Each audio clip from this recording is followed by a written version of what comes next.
So I am Kaya Schilde. I am a professor here at the Pardee School and the Center for the Study of Europe director.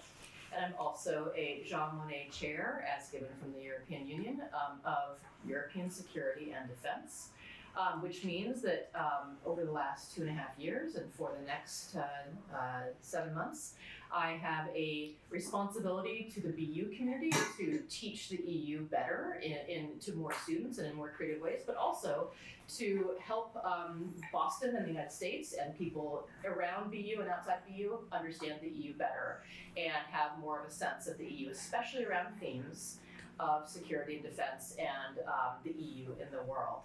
And so for that, I have the delight of having a perfect lecture for the theme of the Jean Monnet project. Today we have Jan Wouters. He is a full professor of international law, international organizations, and also Jean Monnet chair for life, correct, of EU and global governance. He's also the founding director of the Institute for International Law and the Leuven Center for Global Governance Studies, which is an interdisciplinary research center. And he has a huge amount of activity, but I know that a couple of students from my class, which is about the global EU, are in the room. But he has researched topics from everything from international and supranational courts, China and the EU, global governance of labor rights, space and space tourism, EU human rights and democratization, changing EU borders, diplomacy and EU external relations. And so I think that he's written a book about almost all the themes from our class. I haven't done a full accounting of that, but I think that he could probably have taught this class and potentially taught it better. And so I'm so delighted that some of you are here in the room today. Hello, it's great to be back at the Pardee School and at the Center for the Study of Europe. I was here 5 years ago, pre-pandemic, and it's always great to be here. We're going to talk today about the European Union as a global actor, challenges and opportunities. In fact, I structured this a bit as a traditional lecture, but I'm very happy to engage with you in all kinds of questions. And this is a little bit the outline or the program for my talk. I'm going to start highlighting the EU's global ambitions because, let's face it, the EU in its founding treaties, especially since the Treaty of Lisbon, has quite some aspirational language about being an important actor in the wider world. Of course, the EU is now an actor, but it's acting in a very turbulent world. So we're going to say a few words about that turbulence that surrounds us. I will also speak a little bit about the institutional things, such as the institutional setup of the European Union for international relations post-Lisbon. What do I mean with that? The Lisbon Treaty has made a number of very, very important changes to the EU treaties, but especially in the area of external relations, it has established a system of what I would call permanent external actors, permanent representatives. And you will hear a lot of talk about the Belgians right now doing their rotating presidency of the Council of the European Union. But that whole system of rotating presidencies in a certain way isn't playing a big role anymore in the international relations of the EU, where you have a number of permanent figures that represent the EU. Then I'm going to actually ask the question, what are the tools that the EU disposes of in dealing with the wider world? It is not a state. It doesn't have the full kind of instruments that states have. So it has, of course, a number of deep and broad powers. Think of the single currency, monetary policy, trade policy, and so on. But so we'll try to map a little bit what the EU can do, what its instruments are. Then we're going to say a few words about the achievements, but I want to spend enough time also about the challenges, and especially both the internal and the external challenges to the EU's role in the world. And we'll end up with some concluding reflections about, is the EU really a player, as I would say, in the wider world and in the field of global forces, or is it more kind of plaything? Is it something that is more the object of other powers, dynamics? Now, we start with the global ambitions of the European Union, and I hope you will forgive me as a lawyer that I quote from the treaties. I have colleagues in political science in Leuven who tell me that treaties are not really worth mentioning, and that it's. But I mean, I take the view that treaties mean something, especially for the EU, which is European integration, as you may know. It's really also integration by law, and it's a legal construction that has actually proven to be quite successful. But then there is the language of the treaties, and I'm quoting two provisions from the Treaty on European Union. The first one is a very beautiful nutshell provision in Article 3, Paragraph 5 of the TEU. That's the article that really lists all the main objectives of the EU, and that 3, Paragraph 5 is specifically of the relations with the wider world, where you see in just a few lines what the EU's ideal actions in the world are. It's about upholding, promoting its values, interests, contributing to the protection of its citizens in the wider world. And there's a whole system of consular protection in place. It's about contributing to peace, security, sustainable development, solidarity, free and fair trade. So not just free trade and liberalization, but also an element of fairness, the eradication of poverty, protection of human rights, and what I like most as an international law professor, contributing to the strict observance and development of international law, including the respect for the principles of the United Nations Charter. We could spend the whole rest of the day commenting on each of those elements, but we're not going to do that. And in fact, there is a much longer version of that very short provision in Article 21 of the Treaty on European Union, which I'm not quoting in full here, but I want to show you the chapeau of that Article 21, because it's actually so remarkable. It basically says that what the EU is doing on the international scene must be guided by the principles and values on which it was founded in the first place. So in other words, the principles which have guided its own creation, its development, its enlargement, and which it now seeks to advance to the wider world, in the wider world. Democracy, rule of law, human rights. And they don't say European human rights, they say the universality and indivisibility of human rights. Language stolen from the Vienna Declaration of the United Nations in 1993. Universality and indivisibility of human rights, human dignity, equality, solidarity, and again, respect for the UN Charter and international law. I skip the rest of Article 21, but so this gives you a sense of the high-minded objectives of EU external action. You will see that actually it's very idealistic and normative. There's very little language about just protecting our interests in the world. No, this is really the EU seeing itself as a good global actor. They see themselves as a force for the good in the world. And there's something like, I would say, I go back to that slide, but if you go back and you see that second quotation, then one of my colleagues has called this the missionary principle.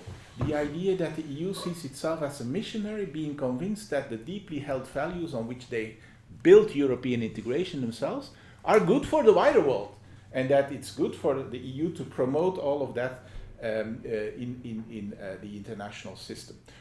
When you teach to non-European students, you can have very lively class debates about how arrogant this comes across and so on. Who do they think they are, the Europeans?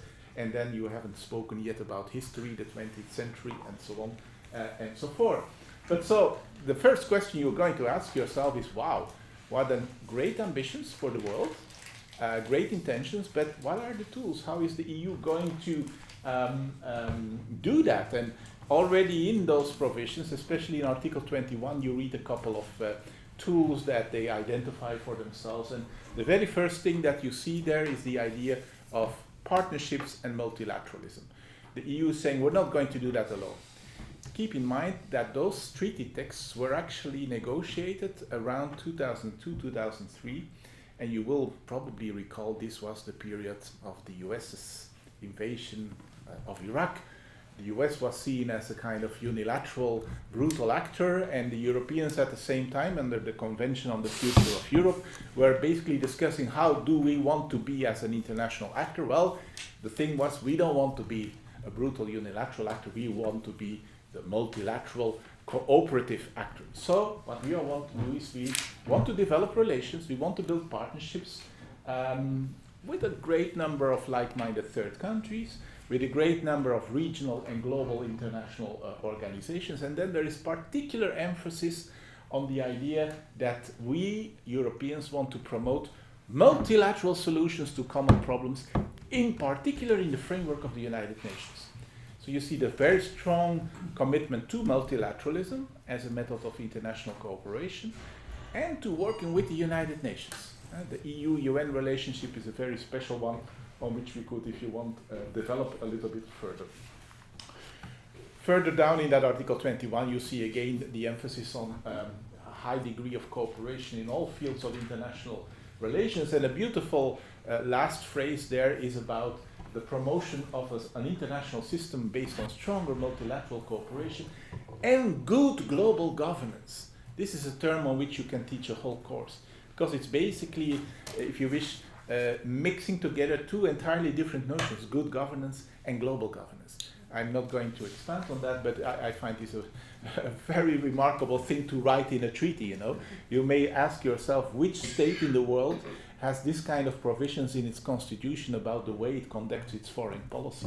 It's all there in Article 21 of the Treaty on European Union.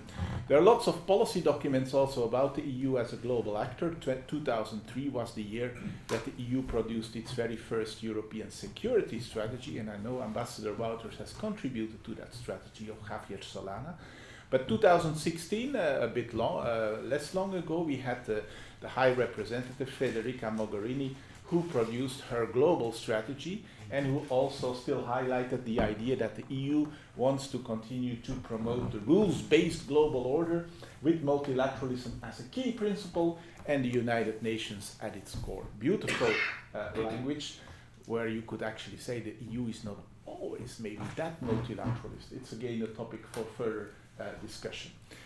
Turbulence in the world. These treaty texts were written in a relatively quiet period, 2002, 2003, of course, there was the Iraq war, what have you, but this was a time that Europe was, in a way, expanding. In 2004, the big bang towards Central and Eastern Europe. The euro was a great success story.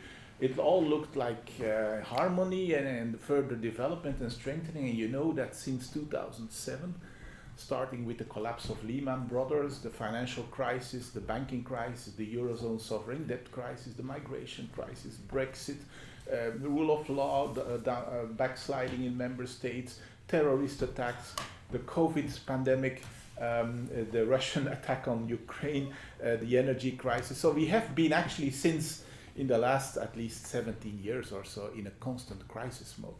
But to be honest, those treaty provisions were written before that period, and you sometimes can wonder, wow, is the EU still of the same mindset to pursue all these idealistic goals in today's brutal world? Because let's face it, 2 years ago, Putin brought war back to Europe.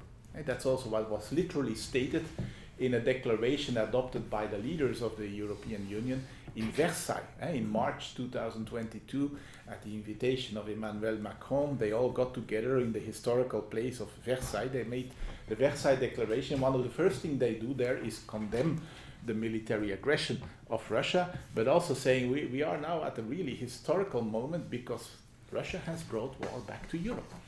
And this is so important for the EU because it goes so deeply against the DNA of the EU. The DNA of the EU is about, peace, prosperity, values, trying to have a stable and peaceful and harmonious united Europe. And so what Putin has brought back to the EU is actually a feeling of war, anxiety, armed conflicts, and so on. But to be honest, we of course focus a lot on the Russian war. In the meantime, we have the conflict Gaza-Israel, but we have to face it in the wider context, and I know you care about the wider context. We live in a world where wars are just back. I mean, we have at least 40 ongoing armed conflicts elsewhere in the world. We don't always read about it in the media, but if you were to follow it, then you will see Sudan, 2 million people on the brink of starvation, what is happening in Myanmar, what is happening in the DRC, and so on and so forth. We have to face it. Brutal conflicts are back, and the question is the EU as a construction, as the Germans would say, ein gut Wetter, something that was created for good times, but is the EU also able to act as a global actor in bad times, in times of increasing autocratization, brutality, new aggression, new, say, assertiveness of all kinds of emerging or re-emerging powers? Together with that more aggressive or assertive international environment, you also have all kinds of other trends that go a little bit against the EU. Anti-globalism. I mean, you do the test probably yourself, but if in Europe you want to sense a little bit what people, say normal or working people think of the EU, you go to a cafe and you ask about, everything that has to do with you. It's usually very negative language. The EU is not popular, also not within Europe. And it has to do with, globalization, and jobs are going away. They're going to the cheaper member states in Eastern Europe or going to Asia and so on and so forth. There are the forces of anti-globalism.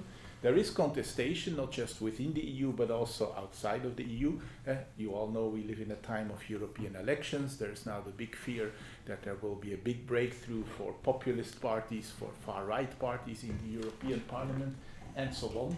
But we live also in an increasing time of polarization, and I guess I don't need to highlight that, especially here in the United States. The rules-based order, that beautiful expression, the international rules-based order, is increasingly seeing all kinds of cracks. Violations of international law, in a certain way, are becoming banalized. The number of war crimes that have been committed, is of course countless. If you think of the Syrian war, if you think of the Russian war, and so on and so forth. So, it looks like, states can afford to violate sometimes very fundamental principles of international law. And that always begs the question, where is the accountability? What can other states do to act against such violations?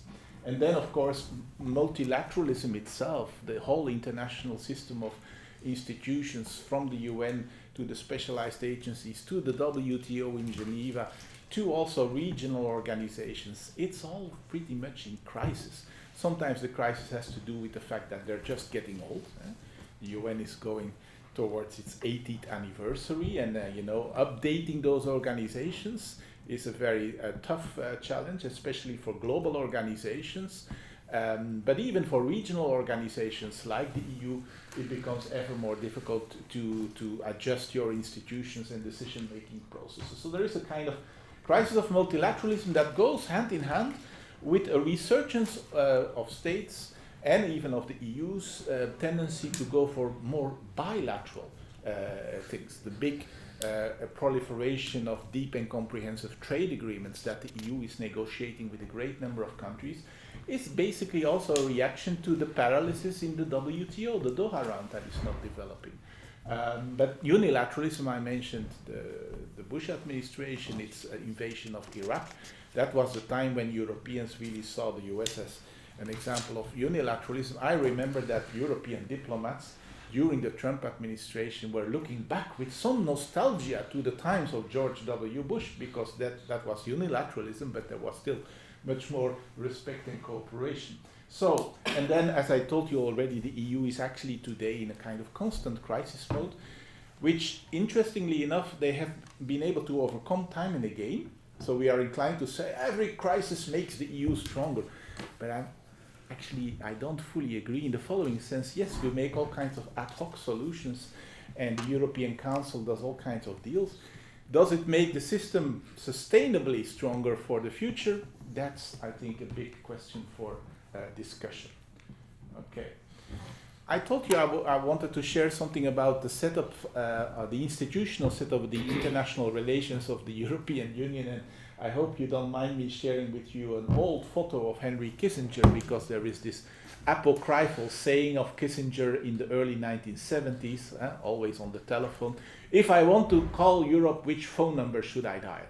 Whether he ever said it, that needs to be verified, but they have this beautiful Italian expression, se non è vero è ben trovato, and so like it's very typical. But that's the question essentially that was addressed by the Lisbon Treaty, because the Lisbon Treaty for the very first time introduced permanent actors that really can represent the EU in the wider world, not just for 6 months like all these rotating presidencies did, but also for 4-5 years, with relationships really make the EU a more relevant actor.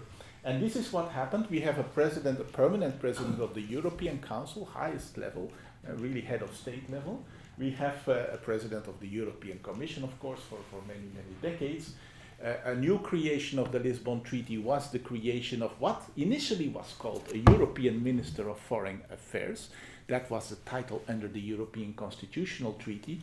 But because of our British friends who found that this smacked a little bit too much of a nation state type of minister, we changed it in more neutral terminology under the Lisbon Treaty. This person is called the High Representative of the European Union for Foreign Affairs and Security Policy dash Vice President of the European Commission, the longest business card in Europe.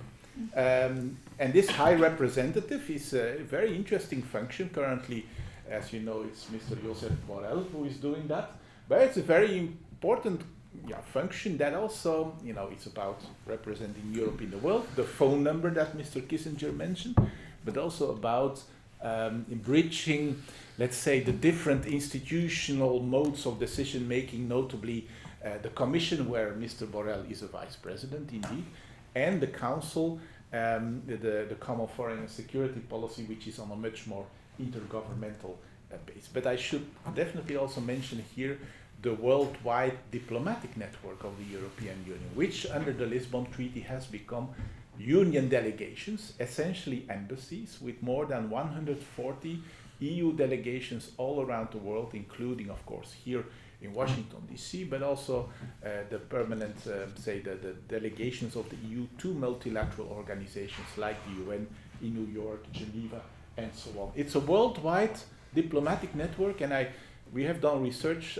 for the European Parliament evaluating that network, and this, in my view, is one of the biggest success stories of the Lisbon Treaty, that we now really have permanent ambassadors who represent the EU worldwide and are increasingly playing a very, very active role in third countries and at international organizations.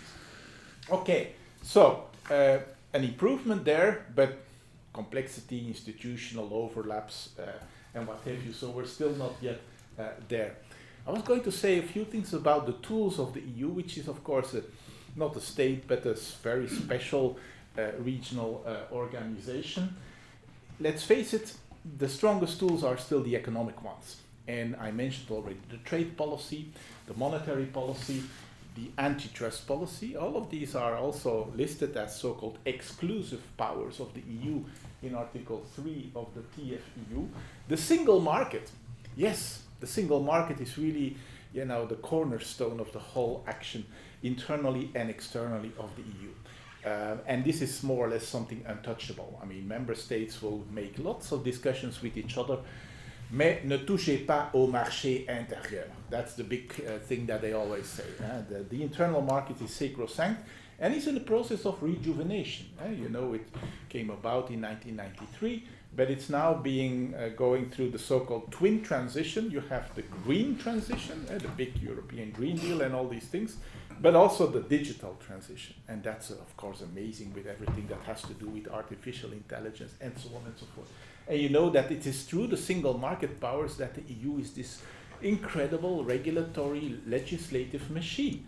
If you have looked a little bit and followed a little bit the output of legislation in the past 4 or 5 years, it's just amazing.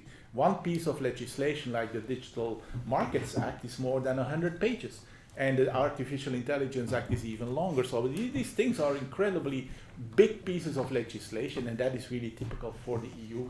It has this enormous regulatory power, which our colleague from Columbia, Anu Bradford, has described as the Brussels effect. I'll come back to that Brussels effect. But so there is that. There is the financial tools, not to be underestimated. The EU has a lot of financial tools. It's one of the world's greatest development aid providers. It has a big humanitarian aid budget. And it also has a number of external financial instruments doing a variety of things, including support to candidate countries, supporting human rights, democratization in third countries, and so on and so forth. And then there is the whole world of the CFSP, the Common Foreign and Security Policy, what I always call the second pillar of the EU, because that is still a very special thing. Unlike all these economic tools and the other policies, development aid, humanitarian aid that I've described, this is a very different area of decision making. It's the member states who decide unanimously. It's not the Commission that plays the main role, it's the High Rep who tries to come up with proposals. But again, you need 27 sovereign countries that decide on a unanimous basis. And that, of course, is just very difficult. 27 unanimously deciding. Think of sanctions. The sanctions, or the so-called restrictive measures that the EU adopts, need to be adopted unanimously. It explains why there have sometimes been long delays in adopting some of the so-called sanction packages against Russia for the war in Ukraine. But the amazing thing is that they have always managed to come up with those 13 sanctions packages and others coming. So in a certain way, even though you have this unanimity requirement, there is a dynamic in the EU that really pushes forward and is still delivering some sort of results. We also have, as part of that CFSP, we have the so-called CSDP, the Common Security and Defense Policy. Now there we have had talks in the previous days. Ambassador Wouters and I, we spoke at the Belfer Center in Harvard Kennedy School about it notably, and there have been major developments, but of course we can still not really say that the EU is very strong on common security and defense, even though there are important developments now. And then there is a whole soft power. I think that soft power needs to be more discussed by people dealing with the EU in the world, because I'm not even sure the Europeans and European policymakers themselves are sufficiently aware of the enormous soft power that the EU has in the world.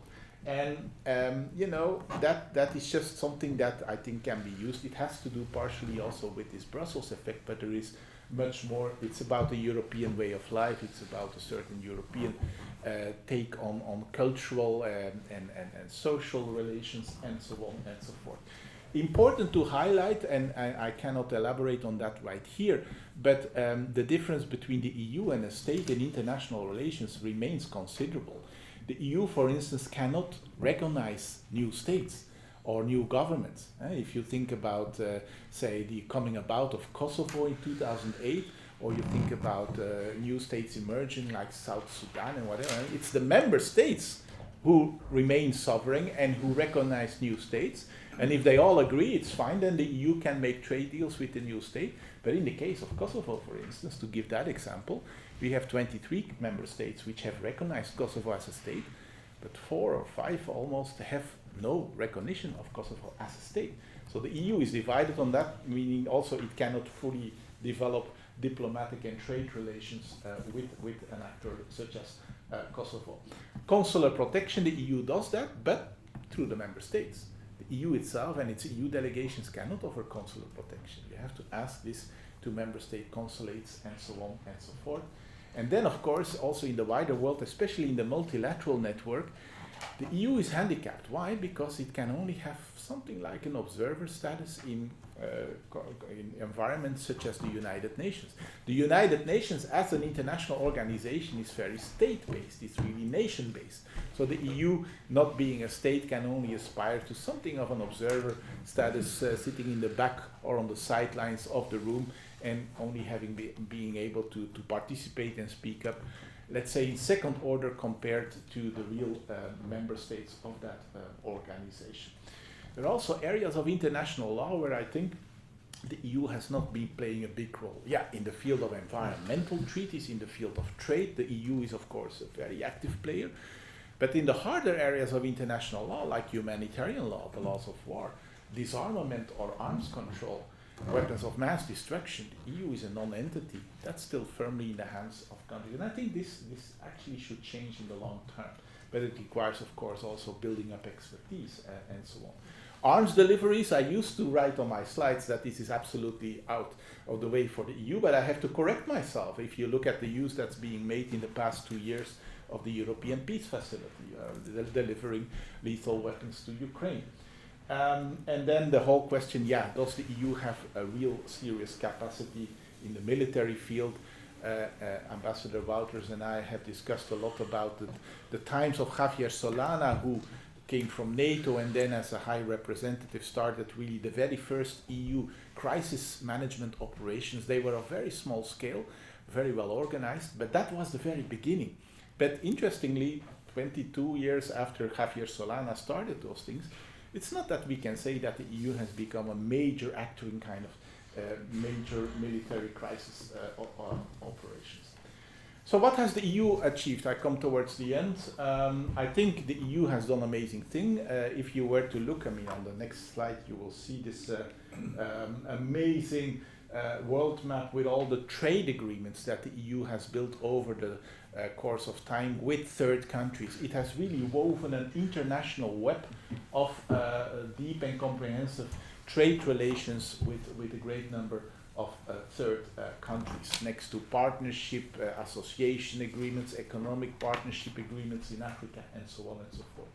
The EU is also a member of some important international organizations. The EU is a full member of the World Trade Organization.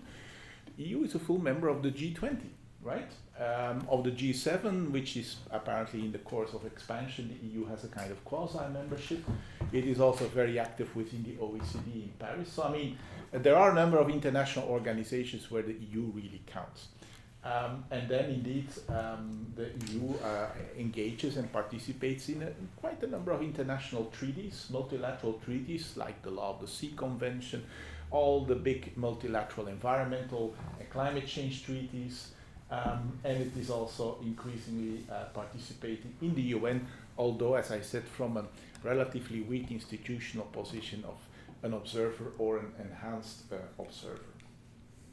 So on that, I wanted to just highlight, if I may, the internal and external challenges. When I say internal challenges, we have to understand that 27 member states with a very different, say, economic, political, historical traditions, and so on, it makes for a very diverse European Union. It's remarkable to see how the system still works, even in such a very heterogeneous European Union. And the big challenge for that 27 member state union is it really a union based upon shared values? That's what the treaties say, foundational values which we have in common with the member states, yes. But you have to listen to the language of people like First Minister Orban, who has been saying, oh, bullshit, we don't have shared values, we just have our own common interests and so on.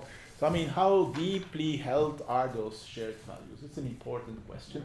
And it's, of course, linked to the problem that we have seen, especially in the past 15 years in Hungary, the systematic attack on rule of law-based institutions. We have seen it in Poland under the PIS government. Now there is a new government, as you know. We see in quite a number of member states, the big internal challenge. They have become part of the club.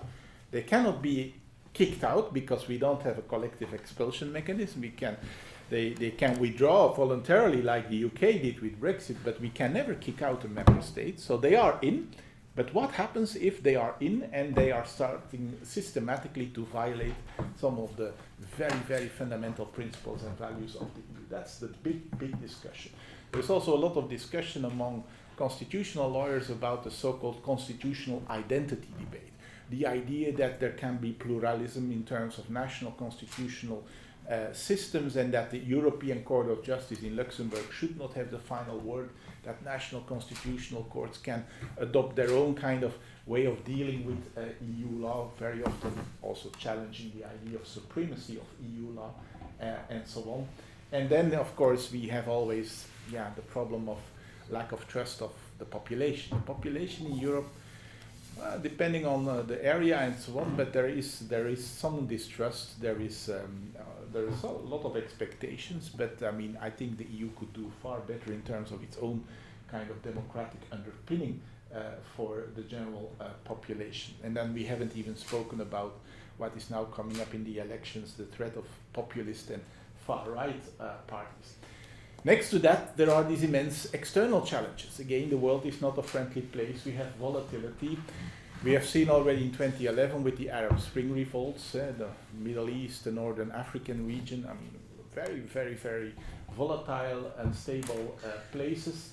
The other powers that be, the great powers, and in the very first place, the United States, well, there is always something that has, changed or that could change. In the case of the United States, we have learned in the era of the Trump administration that yes, they were predictable, at least in the foreign policy area, for a long time, and we just don't have that same predictability anymore. Emerging powers, we have seen how they can really be very assertive, if not aggressive. China, South China Sea, Taiwan, name it. Russia, no further comments. India, Brazil have their own challenges as international actors. Depends a little bit on who is the current prime minister or president, but each of them, of course, require the EU developing a type of, I think, tailor-made relationship with those countries, with different sensitivities. What we see now, what we're very worried about in Europe is that there is going to be a lot of meddling and disinformation campaigns in the European and national elections this year. And Europe tries to develop a number of instruments to cope with that, but it's an almost impossible task. Next to that, the war in Ukraine, of course the Middle East, climate change that is of course going on as a crisis, and that I know if you have children today, your young generations really care about that, and rightly so. The migratory pressure, and you know that yes, the migration debate is toxic in the EU, and that is really something on which the far right parties are now really investing. It's like migration and national identity. That's now their big selling kind of story for the upcoming European elections. Next to an attack to the Green Deal, because they're against all these efforts to reduce climate change. And the energy dependency that was, that is still a problem for the EU, and where we have to, of course, diversify from Russia, but there are not that many friendly regimes in the world with a great human rights record that you can obtain your oil from, and so on. So this remains, of course, a big challenge. So I come to my very, very last thought, and that is the conclusion: what is the EU? Is it a real player in globalization, in global affairs, or is it more like a plaything? And we have a former prime minister in Belgium who is a very, very brilliant mind, Mark Eyskens, and already 35 years ago he had this brilliant kind of saying in which he said, the European Union in trade is a giant. In the political field it's a dwarf, and in the military field it's a worm. So, I mean, from a giant to a dwarf to a worm. 35 years ago he said that. Is it still true? I think you have to nuance it. Yes, in the trade field the EU is still a giant, but it's a giant among giants. And there's a kind of titanic battle going on within the WTO, once Russia and China also joined the WTO. So you have to behave, of course, responsibly, but it's definitely not an unchallenged position. In foreign policy, I'm inclined to not call the EU a dwarf anymore, but rather a teenager or an adolescent. And when you have children in that, period of their existence, you know probably what I mean. It's a period with lots of self-doubt, with lots of searching for your identity, lots of needs for affirmation and what have you. Not yet at the full maturity, I would say. So I think we are developing it, but it's not yet really there. And then, of course, in the security and defense field, I wouldn't call the EU a worm anymore. I would be rather going for the dwarf type of next step. This may change again. There is all kinds of initiatives. Yesterday we even spoke about the speculative thought about creating a European army, but that's really a very speculative debate right now. But again, there are other areas where the EU can do amazing things, where it has a comparative advantage. I already mentioned the Brussels effect, the normative power of the EU in the wider world, in the field of standard setting, and so on and so forth. The big question is, how will that role evolve in the future? 5 years ago, at the end of the Juncker Commission, the European Commission prepared a paper in which they described a number of scenarios for the future. They said one scenario is just stand still, you don't evolve. I mean, as the French would say, à droit constant, you have the same treaties and you just continue the way you were created. The second one is fragmentation, so that it goes worse and the EU becomes more divided. Member states claim back sovereign powers from the center to the national level. And the third, of course, interesting scenario is a new momentum for European integration, in a certain way, I remember Professor Bruce Ackerman from Yale Law School saying at a certain moment, well, Russia is actually creating a new constitutional momentum for the EU by invading Ukraine. I hope he's right about that. But I mean, yes, that's the big question. Do we seize historical moments to have a new momentum? But it remains a beautiful and fundamental challenge for the EU to basically show the world that something of what I would call a transnational democratic construction can persist. Because, yes, let's face it, it's a transnational democratic construction. European Parliament elections, like for 500 million Europeans have to vote directly for a transnational institution, the European Parliament, and all the powers that have been conferred upon, say, those EU institutions. So it's a really unique construction. I think it's fragile, it's vulnerable, and that is what Mr. Macron has also recently said in his new speech at the Sorbonne. Europe is mortal, but I think it has still great potential, but all depends on the courage, political will of Europe's leaders in the coming year. And I think that if we have to go somewhere, if we want to make progress, it will have to be more and more steps, maybe very incremental, in the sense of more political Europe. And that in a world which is, of course, in flux. And I end with a beautiful Greek saying that I learned when I studied in my Greek-Latin humanities when I was at high school, and that is panta rei kai uden menai. Everything is in flux, nothing stays the same. And I'm afraid that Europe really has to show the adaptability in such a world in flux to adapt itself constantly. Thank you very much.